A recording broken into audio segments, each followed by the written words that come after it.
to now deliver your keynote address and to share your insights and vision for this transformative national undertaking. Let us all be upstanding as we usher in Prime Minister Raila Amolo Odinga. Asante sana. Karibu. Thank you, please. Karibu. Thank you.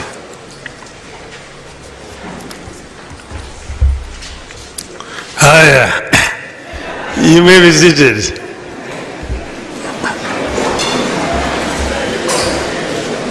Thank you, Waziri. Honorable members of Parliament, members of the Ministry, and all the visitors who have come here. Hamjambo. Hamjambo tena. Yeah, I'm very delighted to have an opportunity to come and talk to you here at the Jaramogi Oginga Odinga University. The minister wrote to me, inviting me to come. And my office told me the letters come here from the minister, inviting you to a conference on nuclear energy in Bondo. I said, confirm immediately that I will come. This is because of the passion with which I actually confront this subject here. And this is because of experiences that I've had before. When I was the Prime Minister, I went to visit France. And then I met with the Minister for called Energy and High Seas in Paris, Monsieur Ballot. And during the course of conversations, he told me, you know, Mr. Odinga, Africa is a dark continent. Dark continent? Said, yes, it's a dark continent. You know, I thought we had already left this idea of Africa being dark. He said, no, I will show you that Africa is a dark continent. So then he went and brought something like an atlas, a book, and he opened it. And he showed me, this is the satellite map of Europe, from how Europe looked at night from the satellite.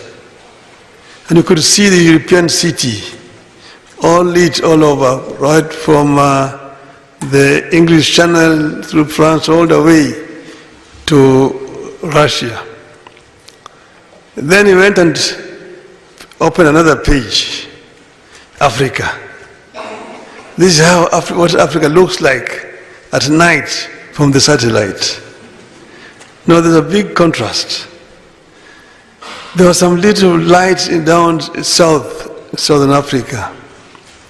And then up around Egypt, somewhere there you could see some lights.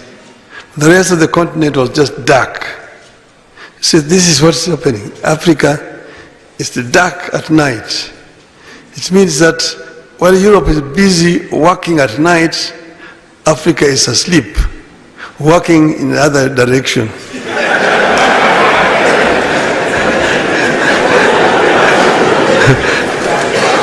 No wonder the population is so big in Africa. So I said that this is a challenge, and there is really no response to this other than to ensure that Africa is lit, that Africa can also be working at night the way Europe is working. That's one of the reasons. But I will talk about my other experience later. I have some notes here that I want to refer to. But I'm pleased to join you today for a discussion on a subject that is extremely critical to the future progress of our country. There can be no doubt that diversifying our energy sources and maintaining a clean environment are critical to our development agenda as a nation. Part of the reason this country has not been able to generate and sustain well-paying jobs is the cost of energy. A number of nations, including here in Africa, have reached the decision that the use of nuclear energy to generate electricity is one of the cornerstones of sustainable development. Remember, there had been kind of resentment of opposition after the Chernobyl accident, but that has actually changed right now.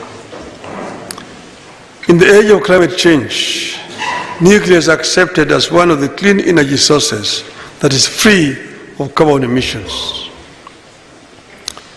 In fact, the UN has identified nuclear energy and nuclear technology as key to addressing the 17 Sustainable Development Goals. The Kenya Nuclear Power Program that this forum has convened to discuss is therefore in tune with the developments around us. Developing new, clean and low-carbon energy sources has become a priority for governments across Africa and the world over, and Kenya cannot afford to be left behind. I have had the privilege of serving this country as a Minister for Energy, and I can state without any fear of contradiction that we need to urgently develop additional complementary sources of electricity to meet the future demand projections and to provide a reliable, affordable, and clean energy to actualize the country's development agenda. Back in 2008, the National Social and Economic Council, which I co-chaired with President Kibaki, agreed that as a country, we have to begin investing in technologies that can provide consistent, clean, and sustainable energy to drive our factories, light our homes, and power our innovations. The National Nuclear Power Program was conceived then as an absolute necessity for our nation's industrial takeoff. It is my understanding that since then, and in line with the international best practices, Kenya has been following the International Atomic Energy Agency's guideline on the implementation of the nuclear power program. We commend the IAEA for supporting our quest for a peaceful application of nuclear science and technology as part of our Vision 2030 plans. In its pursuit of nuclear energy goals, I wish to encourage the government to pursue partnerships with the nuclear advanced countries and ensure that our program meets the highest standards of safety, security, and non-proliferation. Such collaborations are vital for capacity building and ensuring that our program benefits from global expertise and oversight. Our program must pay maximum attention to the safety and security of our people, property, and our environment. The program has to adhere to the global standards in every aspect, from construction to decommissioning. It meets international requirements and best practices. Site selection for a nuclear power plant is critical. The identification of Lake Victoria region as a candidate to host for the nuclear power plant is a recognition of its unique strategic advantages. It is important that there is a genuine and detailed engagement with the people, and this is one of them, the leaders and all stakeholders, and have all concerns raised and addressed. And I've seen some of them begin to raise some of the concerns. I therefore urge you all, especially our local leaders and community members, to engage actively in this dialogue. Ask the tough questions, demand clarity by ensuring any concerns you have are addressed, and work with the government and the experts. Let me reiterate that if successfully executed, nuclear power will be a game changer in the socio-economic development of our countries and our counties and the country at large. It represents a monumental step towards energy security, industrialization, and sustainable growth. I just want to tell you people, when I was Minister for Energy, and I suggested that we should go nuclear, I did not expect the kind of reaction. I received a very negative reaction from people who were themselves ignorant. Oh, Raila is talking about bringing nuclear energy here. You want to bring nuclear bombs. You don't want bombs here. We are a peaceful country. I say this is what is called peaceful use of nuclear energy. And this is accepted worldwide. Most countries actually are nuclear. France, for example, has 80% of France nuclear energy is nuclear. And many other countries, there was times when there were accidents, because there was an accident in Japan. Remember during how do you call it? And then there was Chernobyl in Russia. But those were the only cases of accidents. And accidents are accidents. Anything can happen. We've seen planes crashing with hundreds of people. So this is an accident like any other accident. But nuclear energy is the safest source of energy. As an engineering student, in 1967, we were taken to a nuclear plant in Germany. And we toured the nuclear plant, and we were taught about everything about nuclear. So that's why I don't fear nuclear, because I've been right into the nuclear reactor itself.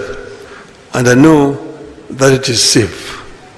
The safety measures taken are very high, high standards. And, but I've also said at that time, I remember one time when I was launching my campaign, I talked of 3 things that will help us to catapult this country to where it should be. I said, number 1, infrastructure. Number 2, infrastructure.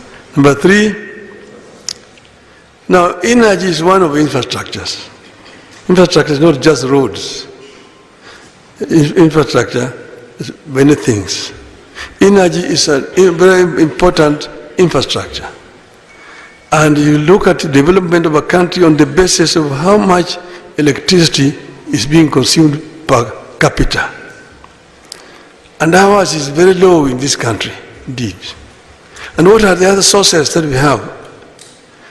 There's geothermal, there is hydro, there is solar, there is wind, and that is all. And all of them have got limitations. Solar is coming up, but it's not yet reached where it should reach. And there are times when you don't have enough solar. You need to invest in storage. The wind is periodical, but then thermal is actually polluting and causing the emission of carbons into the environment, which is contributing to global warming. So we have the only option is nuclear. And right now, for example, our total generation capacity is just about 3,400 megawatts. That is peanuts.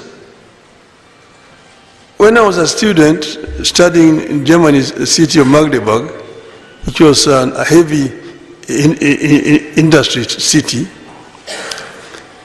the consumption of power in the city of Magdeburg was higher than the whole of East African countries together, Kenya, Uganda, Tanzania. Just one city alone in Europe, you see. So energy is so important. What we are actually generating here is peanuts. But we could have gone much further, faster. Look at a country like Vietnam. Those of you who are alive before 1975 heard what happened in Vietnam. We were born when the war in Vietnam was going on. And it went on until 1975. Each day there were reports of bombs thrown in Vietnam. Bombs, people thought all the Vietnamese would have been dead.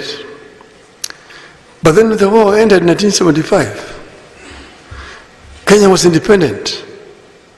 Vietnam went straight into reconstructing their country and developing their country.